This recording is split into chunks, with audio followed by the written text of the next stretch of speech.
Well, you've watched the video on Joaquin Torres Garcia, and you should have your library of symbols in your sketchbook. And so it's time for us to draw our painting out. So you need to get your 9x12 watercolor paper, and you can tell it's watercolor paper because when you feel it, it feels a little thicker and you can see texture in the paper. So I'm putting this on here because the iPad stand I'm using is in the camera view. So this will give me a flat surface. So when we're making our grid, we're going to be using vertical lines and horizontal lines. And I would encourage you to just draw lines. What we're not doing is drawing boxes like this because your lines can get crooked really easy. So you should have your black eraser pencil, and you're going to divide up your paper into an interesting set of grids.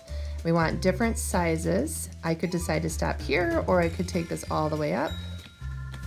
I can always go back and erase a line later if I decide that I want to break something up into more spaces.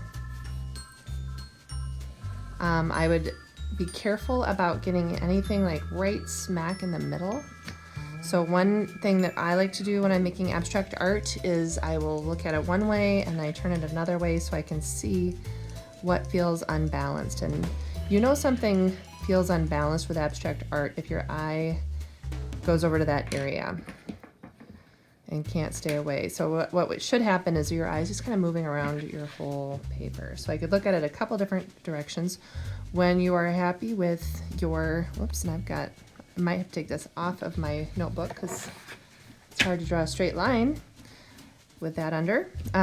When you have your sketch, then you're going to be drawing your lines in. If you would like to, you could use a ruler for this, for the grid part, if you're worried about drawing straight lines. But we're not doing the boxes. We're still doing line by line, vertical, horizontal lines, so that we don't have rounded edges on our boxes.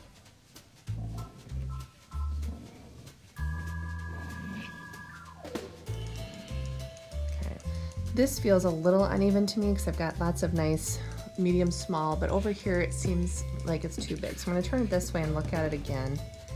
I don't want to line up with that line, so perhaps what I'll do is go like this.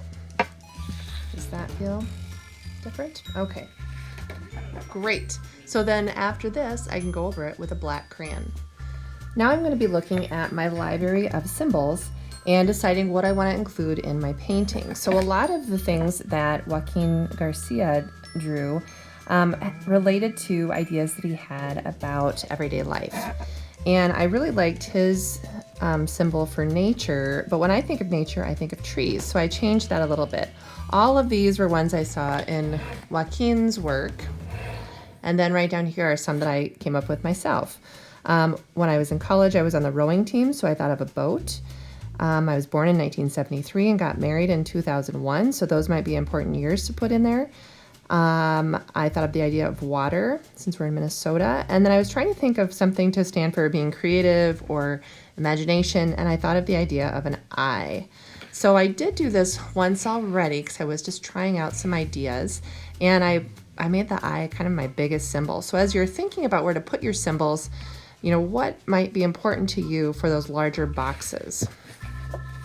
Or when I look at this, I have some that are rectangles and some that are squares. So some shapes might just fit better in some spots. So I like the idea of time and the importance of time. And if I'm drawing a clock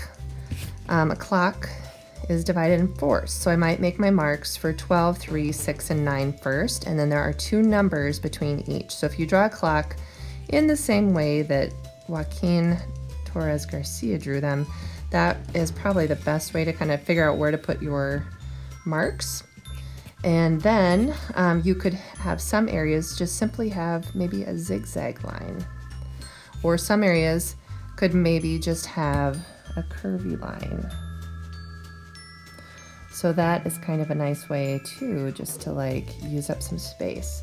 So I'm going to go through and think about which symbols I want to use and put those in my work. I've started filling out my shapes, and I just really like a lot of the symbols that Garcia uses because so many of them relate to us today. The idea of peace, the idea of loving your neighbors, the idea of ladders taking you up or down and deciding, am I going to try something or am I going to stay at the bottom of the ladder? A bridge, which can be a literal bridge to travel, or it might be a bridge of like, how am I learning about other things? A key and a lock, and what you decide you need a key for, and what's locked needs to be open to you. And then the idea of scales, which is a way to weigh things. And it can also be thought of as like good and bad. I'm going to talk about how to draw a person, and a lot of his people were stick people, so you could certainly just draw a stick person, very simple. There you go. And then if you decide to draw a fish, last time I used my own nature symbol, but I do like a fish too. An easy way to draw a fish is to do a curved line like this, and then a curved line like that, and then just have the tail. And he didn't have a ton of details in his fish. Sometimes he actually had a line in them, which gives you two spots to color, but doesn't really represent anything in the fish itself. It's not like the scale or marking. And I could include an eye or not. So you could leave a few of your squares empty. I feel like I need one more thing here. So I'll have to think, oh, maybe a year. And since it's 2020, maybe I'll just put a year. So, because I don't want two empty boxes next to each other. But a few of your boxes can just stay empty, and you could even leave them white or color them as you're printing. So my next step is to take a black crayon and to outline this in crayon.